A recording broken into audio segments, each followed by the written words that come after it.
سلام و درود عرض میکنم خدمت همه دوستان و همراهان عزیز. امیدوارم که حال همتون خوب و خوش و حالی باشه.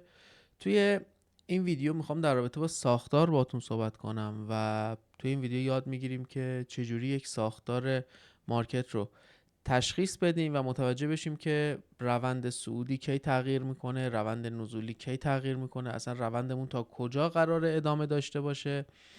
و نسبت به این مبحث شما میتونید که معاملات خودتون رو بگیرید و با این مبحث میتونید دیدتون رو نسبت به بازار باز کنید و همینطور بازار رو متوجه بشید که توی ویدیوهای قبلی هم یه گوشه کناری از این مبحث رو گفتیم، اما توی این ویدیو قرار هستش که به صورت کامل به این مسئله بپردازیم. با من همراه باشید.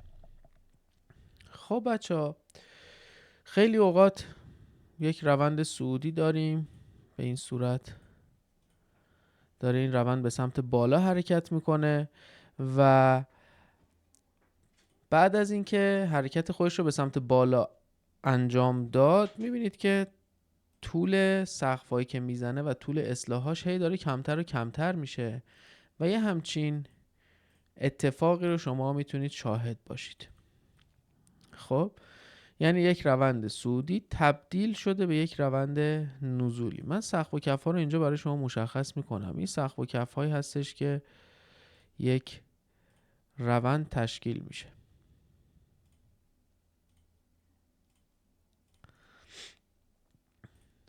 اگر که ما یک روند رو نگاه کنیم، سقف و کف های یک روند رو نگاه کنیم، یک سری اطلاعات داخل اون روند برای ما مشخص میشه. مثلا اینکه کدوم سقف قویه، کدوم کف قویه، یا کدوم سقف ضعیفه یا کدوم کف ضعیفه، که مثلا قراره اون سقف و کف ها شکسته بشن یا اینکه قرار هستش که این اتفاق نیفته.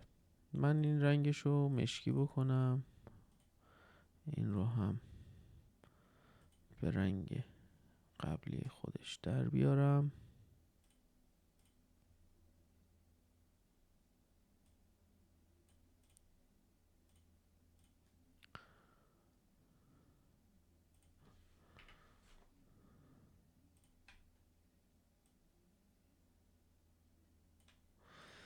خب بچه شما این روند که سقف و کفاش آبیه رو نگاه کنید. این یک روند صعودیه که به سمت بالا رفته، اینجا تغییر روند داده و به سمت پایین برگشته. خب این رو ما از کجا باید متوجه بشیم؟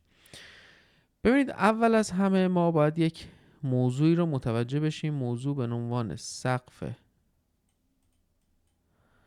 ضعیف یا قوی. هر سقف یا هر کفی یک وظیفه داره دیگه، درسته؟ وظیفه سقف چیه؟ وظیفه سقف اینه که نذاره قیمت به سمت بالا حرکت کنه و منجر به این بشه که قیمت ریزش داشته باشه. وظیفه کف هم چیه؟ وظیفه کف اینه که وقتی که قیمت بهش میرسه اجازه نده که قیمت از اون کف رد بشه، به اصطلاح اون کف شکسته نشه. وظیفه هر سقف و هر کف به این صورت. حالا یه سری سقف‌ها هستن که ضعیف‌تر از سقف‌های دیگه و یه سری کف‌ها هستن که قوی‌تر از کف‌های دیگه یا ضعیف‌تر از کف‌های دیگه. در روندی که به سمت بالاست و روند صعودیه، کف‌های ما نباید شکسته بشن. این کف‌هایی که شما الان اینجا دارید مشاهده می‌کنید اینا نباید شکسته بشن. به اصطلاح در روندهای صعودی کف‌های قوی شکل میگیره. فرض کنید که الان ما این روند صعودی داریم، آنالیز قیمتش به این صورت میشه. اینجا یه سقفی صورت گرفته، شکل گرفته، قیمت اومده پایین، یه کفی زده. حالا اگر این کف منجر به شکست این سقف بشه، یعنی یه سقف بالاتر اینجا زده بشه، متوجه میشیم که این سقف شماره 1 سقف ضعیفی بوده و کف شماره 1 کف قوی بوده. حالا مجدد این به سمت پایین اصلاح میکنه. این کف نباید شکسته بشه چون ما بهش عنوان کف قوی رو دادیم و این سقف اگر شکسته بشه دوباره میشه سقف ضعیف، اگر شکسته نشه میشه سقف قوی. میبینید که اینجا شکسته شده و حالا شماره 2 ما یک کف قوی دیگه است و شماره 2 سقفمون یه سقف ضعیف دیگه است. این همینطوری به سمت بالا ادامه پیدا میکنه. حالا در روند نزولی کفهای ما ضعیف ترن و حکم همین سقف‌های روند نزول صعودی رو دارن. سقفی که منجر به این کف شده، من اینو بگیرم شماره 3، انقدری قدرت داشته که بتونه کف مثلا شماره 1 رو توی روند نزولی بشکنه. خب و وقتی که سقف شماره 3 کف شماره 1 رو شکوند و یک کف جدیدی به عنوان کف شماره 2 ثبت کرد برای من، حالا این کف اگر موفق بشه سقف 3 رو بشکنه میشه کف قوی، اگر نتونه بشکنه محکوم به شکسته. یعنی اینجا یه سقف شماره 4 ایجاد میشود که این سقف میتونه کف شماره 2 رو بشکنه و این روند به همین صورت ادامه داره. پس سقف ها در روند نزولی قوی ترن. حالا این سقف کف و ضعیف و قوی رو متوجه شدید. برگردیم ابتدای 2 تا اصطلاح هستش که من اینا رو باید به شما یاد بدم، بعد از اون بریم سمت ساختار. شما 2 تا اصطلاح داریم که ممکنه شنیده باشید به عنوان BOS که بهش میگیم باس، break of structure شکست ساختار، CHOCH change of character. این 2 تا اصطلاح هستن که باید شما توی ساختار و مبحث اسمارت مانی یاد بگیرین، چون که این 2 تا رو توی اسمارت مانی به شدت زیاد میشنوین و میبینیدشون، خیلی باید بدونید که چیه. BOS چیه؟ change of character چیه؟ چاک. اینم که باس. ببینید دوستان، زمانی که یک روند صعودی یا یک روند نزولی داریم هیچ فرقی نمیکنه. زمانی که یک سقف یا یک کف شکسته میشه ما بهش میگیم باس. یعنی یک ساختار شکسته شده دیگه به سمت بالا. مجدد ما اینجا یه باس داریم، اینو ادامه میدیم تا اینجا. مجدد ما یه باس اینجا داریم، اینو ادامه میدیم تا اینجا. یه باس دیگه هم اینجا داریم و همینطور این مسئله تا آخر ادامه پیدا میکنه تا به این چیزی که این بالا است. خب روند صعودی ما گفتیم که در روند صعودی کف ها نباید شکسته بشن، درسته؟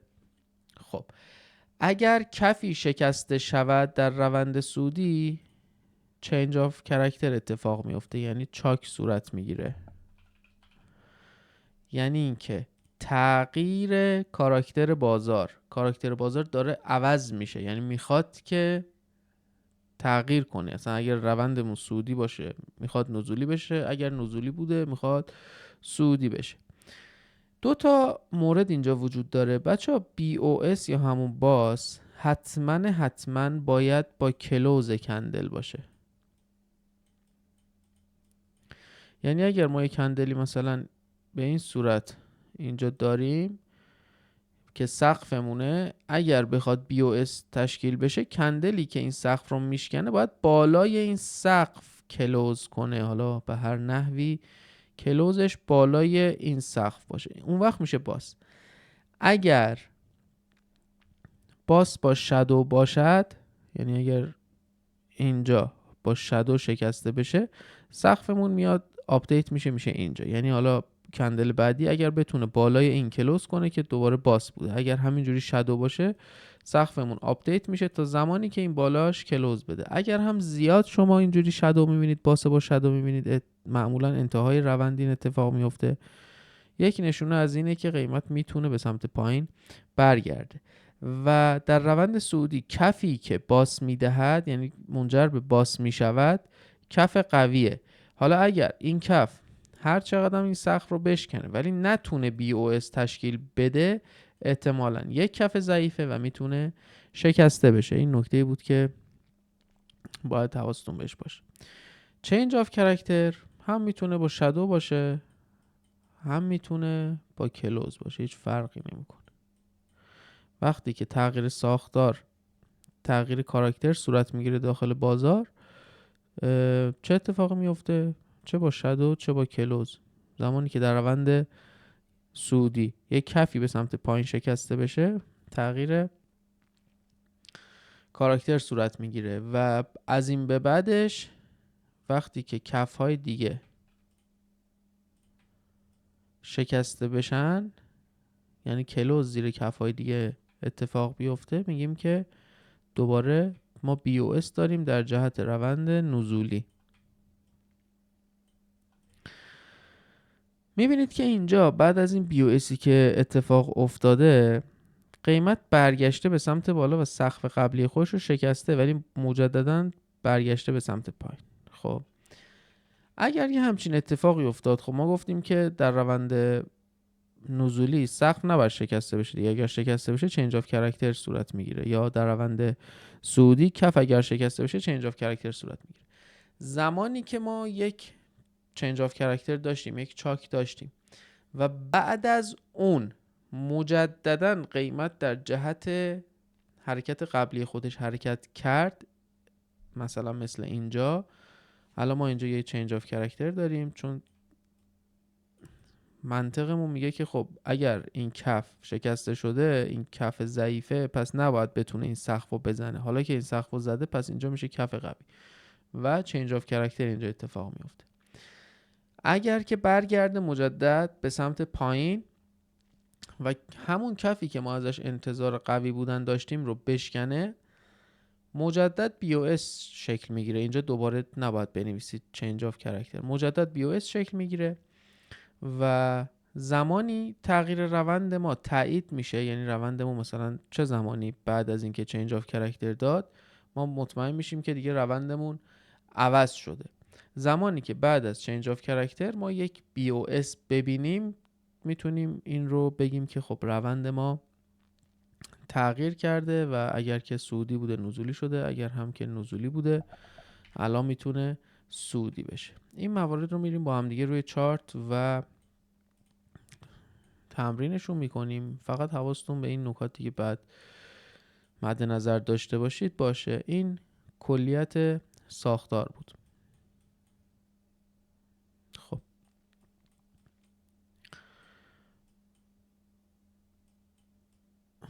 من یه جا رو تایم فریم 1 ساعته. خب بچه ها اینجا رو نگاه کنید. ما از اینجا میخوایم شروع کنیم به سمت جلو رفتن.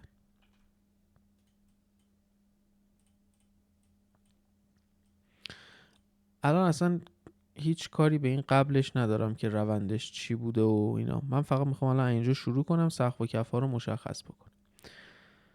ببینید اینجا ما یه سقف داشتیم، اینجا یه کف داریم، دوباره سقف داریم، دوباره کف داریم، دوباره سقف داریم، دوباره کف داریم. همین جوری این سقف و کف‌ها ادامه پیدا کردن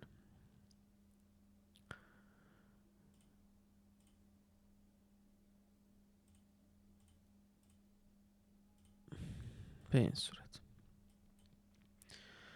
ببینید بچه ها، یه سقف، یه کف، قیمت رفته بالا، زیر این کف کلوز داده، پس اینجا میشه باز. خب دوباره اومده پایین، رفته بالا، اومده. ببینید اینجا شادو بوده، اومده با شادو. وقتی که شکسته گفتیم حالا باید زیر این شادو جدید کلوز داشته باشیم که این کلوز اتفاق افتاده. پس ما اینجا مجددا یک BOS داشتیم، قیمت اومده بالا رفته، ولی نتونسته این سقف رو چیکار کنه؟ بشکنه و بین این دوتا سقف و کف های دیگه زده. این نکته رو اینجا داشته باشید. الان ما یه سقف اینجا داریم، یه سقف هم اینجا داریم. بچه سقف و کف های دیگه که من اینجا برای شما مشخص کردم، اینو این و همینطور این کف تو دل سقف و کف قبلی خودشونن، پس همشون بی اهمیتن. اگر سقف و کف های جدیدی تو دل یه سقف و کف دیگه شکل گرفتن، ما اصلا بهشون اهمیت نمیدیم. الان ما اینجا یه کف داشتیم، اینجا یه سقف داشتیم، درسته؟ این سقف تونست این کف رو بزنه؟ خیر، اما اومد پایین، برگشت بالا و این سقف رو برای ما شکست. خب پس ما میگیم اینجا ما یه چنج آف کرکتر داریم.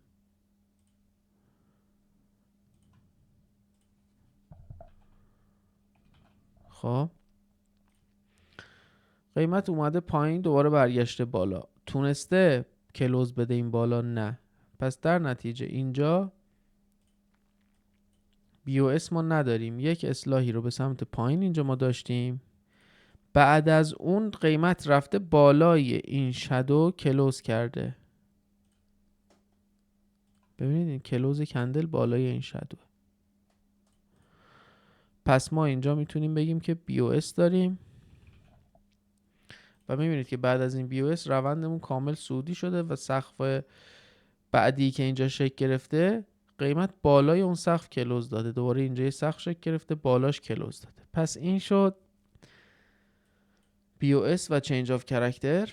حواستون کاملا به این مورد باشه که اگر سقف و کفی تو دل یه سقف و کف دیگه بود ما بهش اهمیتی نمیدیم و همینطور مثل من میتونید یک بخش از چارت رو از اونجا شروع کنید، به سمت جلو حرکت کنید و تمرین کنید و وقتی که شما ساختار بازار رو درک کنید و بدونید الان کجای قیمت، کجای چارت هستید، بین کدوم سقف و کف هستید، کارتون به شدت راحت میشه توی تشخیص روند بازار و دیگه میدونید که کجا باید معامله لانگ بگیرید، کجا باید معامله شورت بگیرید. البته که یک ریزکاری کوچیک داره که توی ویدیوهای بعدی این مسئله رو بهتون آموزش میدم. امیدوارم که این آموزش که امروز با هم دیگه داشتیم براتون مفید بوده باشه و ازش بتونید استفاده لازم رو ببرید. خدا نگهدار.